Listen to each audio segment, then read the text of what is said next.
France is now facing yet another crisis as it has no obvious path to delivering a fresh budget. Amid this uncertainty, what will happen to the country's borrowing costs? Will President Emmanuel Macron survive? These questions and more are the focus of this week's Viewsroom. Welcome back to the Viewsroom, the weekly podcast that invites you, the listener, into a lively discussion with Breakingviews columnists. I'm your host, Amy Donlan. Michel Barnier's plan was attempting to tackle France's rising debt. Under his proposals, public debt could have risen to 113% of GDP and then 116% by 2026 before declining slowly. Shrinking the deficit via fairly modest spending cuts like freezing state pensions below inflation levels for 6 months were considered too drastic. But all of this instability will make it even harder for France to grow its economy. Meanwhile, French stocks are down, the country's main market has declined 10% since June and is underperforming all other major European exchanges. Thankfully, we have two experts in both France and economics with us today. Today, we're joined by Pierre Briançon, who has been covering the situation in France very closely, and Francesco Guerrera, our global head of economics at Breakingviews. Pierre, Francesco, you are very welcome. Good to be here. Hi, Amy. So Pierre, I think it's best to maybe start with you. I wondered if you could talk us through why France's economy is in so much trouble at the moment. Well, to begin with, we have to realize that the current crisis is mostly a political crisis more than an economic or budgetary fiscal financial crisis. And the political paralysis of the government with a hung parliament and a marginalized president, no discernible majority in parliament, no party having enough votes to even command a kind of relative majority or anything. That led to a coalition government hastily convened by Macron, and the impossibility in a moment where France's fiscal deficit is really getting out of control, with deficit at 6% of GDP this year, which is twice the EU authorized limit. The conjunction of a deep political crisis, political mess we should call it, and the necessity to make really tough decisions in terms of fiscal, to address the fiscal deficit and hopefully stabilize the public debt load. This proved impossible, and this is what Macron realized last week when his prime minister was ousted by parliament. So Pierre, that's fascinating. Francesco, I wonder if I could bring you in here. Just how would you assess from an economics perspective? I mean, there's many countries dealing with deficits. How would you assess Michel Barnier's plans for the deficit? I mean, were they quite radical? Would they have been effective in tackling the ballooning debt? The plans were very conservative, right, with a small c, and the fact that they weren't even able to push those through proved what Pierre was saying. And actually, as Pierre was ticking off all the situation in France, as an Italian, this sounded depressingly familiar. So you have a political mess, you have a fiscal situation that is untenable, the need to take tough decisions, but the unwillingness or the inability of the political class to do it. So what we're witnessing here is the Italianification of France.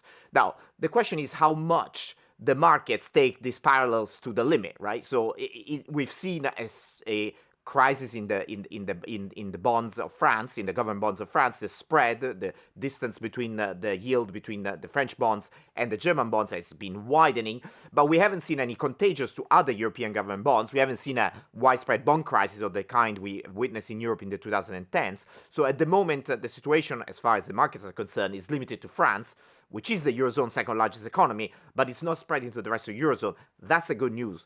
The bad news, as Pierre was saying, is that it's difficult to see how France gets out of this political and fiscal hole.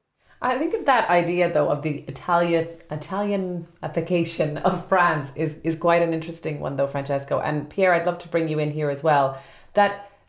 France and Germany are the sort of power, right, of Europe. And there is a war going on the eastern side with Ukraine and Russia.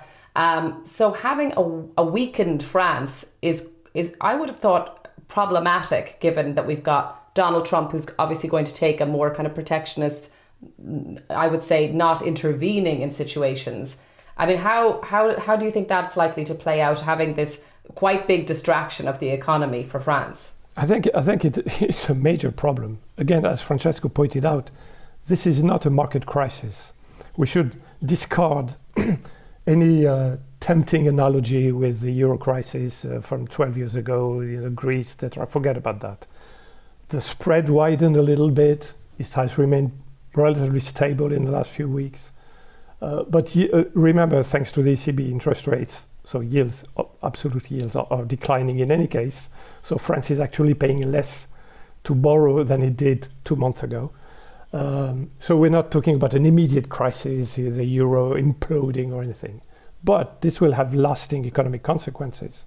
France is the only country, major European country, that has not decreased its debt load since the after COVID year. Debt loads throughout Europe blew up because of COVID, because of the need for massive public investment. But all governments took steps to shrink the debt load, including, by the way, Italy. When we talk about the Italianization of France nowadays, remember that, by the way, Italy has a stable government, and Italy shrank its public debt load by 15 percentage points since the post-COVID highs. So there's a lot to... Italy is almost becoming a role model for France, if you want. Not quite there yet, but... This is all quite a change. Remember, the Barnier plan was aiming at shrinking the budget deficit by a small 1% of GDP by next year, going from 6%, which is very high, to 5%, which is also very high. But it was only the first step of a multi-year program approved by the EU to really, take the situation seriously, to really address France's fiscal situation and really, stabilize at least the debt load. If you don't do that now, and all political parties, the reason Barnier failed was that every single political party had a lot of idea about more spending and less taxes, which is exactly the opposite, of course, of what needs to be done. Each party individually, the far left, the center left, the far right, has its own ideas about what we should do, which taxes we should raise, on the rich on one hand, on the poor, on the middle class on the other hand. And so they cannot agree. There's no consensus to be built to even agree on a minimum steps to shrink the budget deficit, which is the heart of the current problem. But this will have consequences, because if you cannot, take down the deficit by next year and the year thereafter, then it increases the debt load. Debt service, what France pays to pay back each year in interest payments, is already higher than the defense budget. You were talking about Ukraine, and the void at the head of Europe between France and Germany, uncertainty. We're talking, debt service is higher than what France spends on its military, which has already increased, by the way, in the last few years. And so you have an idea of the size and the scope of the problem there. And unfortunately, there are very little reasons to be optimistic, because no one quite sees the way out of this, at least until the current parliament cannot agree on even a minimum program. But I think it's interesting, this idea, right? Because, you're talking about the yields going down, right? So the borrowing costs are actually reducing. And Francesco, I'm just sort of curious, because when we look back to the last financial crisis, where countries were struggling with growth and austerity, cutting, coming up with all these policies that reduced pensions and things like that, were all brought in, and people looked back and thought it wasn't really the right approach. So is that similar to what we're seeing here with France, as in, this is a country with stagnant growth, the borrowing costs are declining? Is there an argument that they shouldn't be cutting? I mean, the rule, generally speaking, and we saw this in the previous financial crisis, including countries like the UK, you shouldn't really go for a crash diet of austerity. You shouldn't, hammer the economy with a sharp decrease in spending or a sharp increase in taxes. And of course, this is exactly, as Pierre was saying, where France is going, right? So if they don't take action now and they are unable to do it, this political stalemate is likely to last for months. All that means that at some point they will have to have a much harsher austerity in a shorter period of time than they had before. And that has a domino effect on the growth picture for the whole of the Eurozone, because the Eurozone growth is very fragile, is essentially stagnating. And if you have a bout of austerity down the line in the second largest economy, you will get in trouble because you will not have one of the growth engines, France, fire on all cylinders, right? So that's a situation that the Eurozone finds itself in, right? In theory, this should be a good time to introduce fiscally responsible measures, because on one hand, you have a growth picture which is not terrible, but not fantastic. But at the same time, you go interest rates coming down. The European Central Bank has started cutting interest rates after really raising them during the COVID period to fight inflation. So a period in which interest rates are coming down is a good time to take, to put your fiscal house in order. But in this case, France, and there's other countries as well, are going to miss the boat, and then they'll have to take much tougher, much harsher action afterwards. And that's not just limited to France. In the Eurozone, there's about 7 countries already in breach of the own European Union rules on fiscal deficits. I think it is very important that you have to realize also that the current crisis is itself slowly pulling France into a terrible spiral, because uncertainty already will have an economic impact.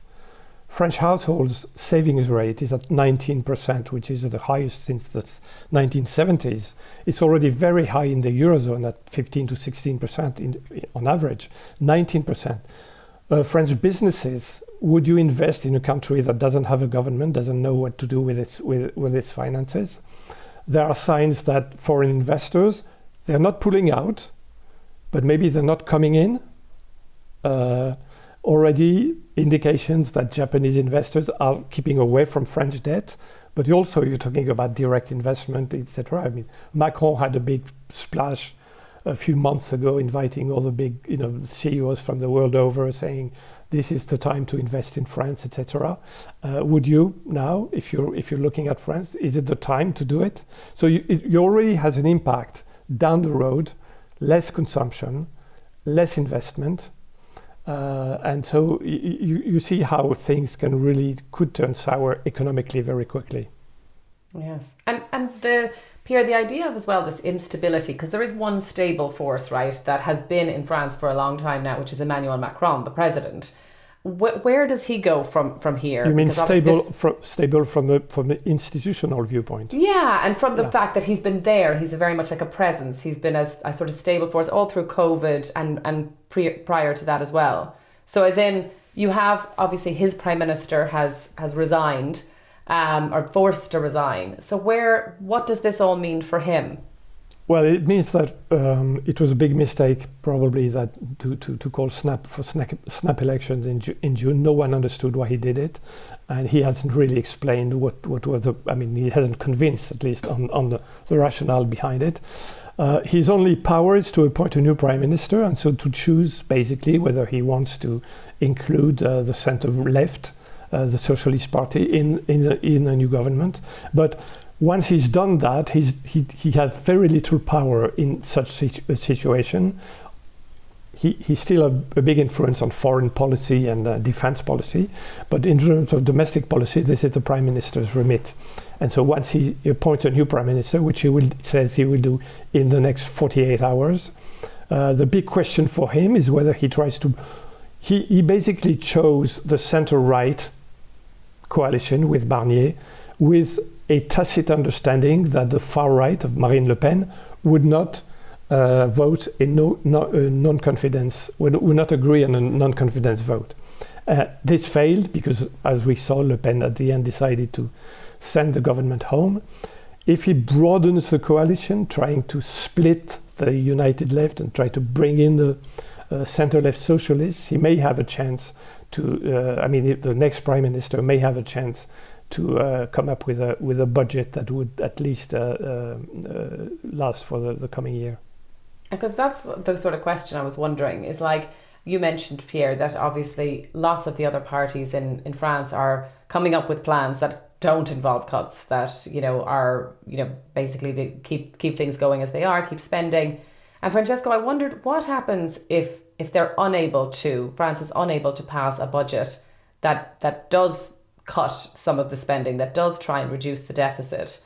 I mean, there is obviously the example of the UK where, Liz Truss, the very brief Prime Minister of the UK, did attempt to do a kind of all guns blazing spend when the finances were not good, and investors reacted really badly to that. Yeah, France has the ability to pass a budget that keeps the lights on, right? So there's no cliff edge like, for example, you have in the US, for example. So there isn't that. The kind of extreme case scenario is very, very unlikely in France. However, as you point out, if there is stalemate, if they start playing around with budgets that don't do what they need to do, which is consolidate fiscally, then you are playing with fire with the markets. Now, you may not have that kind of moment of crisis, like very acute moment of crisis like the UK had 2 years ago, but you can have a steady increase in the yields, and that's, as Pierre was pointing out, it's a difficult situation to be in for any country. More importantly, you have a situation where, the investor confidence in the Eurozone as a whole, both economically, right, because as we said, the growth is very low, it's very slow, and also from an investment perspective is very weak, and that's a very important moment. Obviously, investors have relative choices to make, and they have other options to invest their money. And if you think about a place like the United States, where the new administration could be very kind of pro-investing and could attract more investment with, again, fiscal measures there, or indeed other places in the world, you can see that Europe is in a very difficult situation when it comes to international investors. Absolutely. And then, Pierre, I suppose lastly, I'm sort of curious about Marine Le Pen in all of this, because she is obviously the leader of the far right, and she wants, I think, to take power. Does this instability give her an opening to do that? It's really bizarre and a little bit like Macron. It's a bit hard to understand exactly her tactic, or not even talking about strategy here. She wants to become president. The next presidential election is in 2027. She's been calling for Macron's resignation, and he said, "No way, Jose, I'll stay here until 2027, until the end of my term." Why she brought down the government, decided to do that at this particular moment, is strange, and it seems to be proven by the latest polls showing that she has lost a bit of her mojo, of her popularity by doing that. She remember the whole thing for Marine Le Pen is to tend to prove to the French that she's able to be president and to govern. While every single time when her party, whatever it was called, was near, almost there, the French en masse, decided, coalesced and decided to vote against her. So she only, at the last minute, the French decide they're not ready, we don't want her, we don't want them. She's trying to overcome that terrible hurdle when you're a politician aspiring to, the highest job. And she fails to convince for now that she's able to do that. Voting for the non-confidence vote, which also is another thing coming from the French political class that voters don't understand, probably doesn't serve her. But again, that it's a long time. 2.5 years until the next presidential election is a long time in politics. Absolutely. Well, as you said, one of the biggest economies in Europe, at a time of, I think, that where everyone is looking for stability from Europe. So there's plenty to watch and plenty to write on. Pierre, Francesco, thank you so much for your time. Thank you. Thank you, Amy.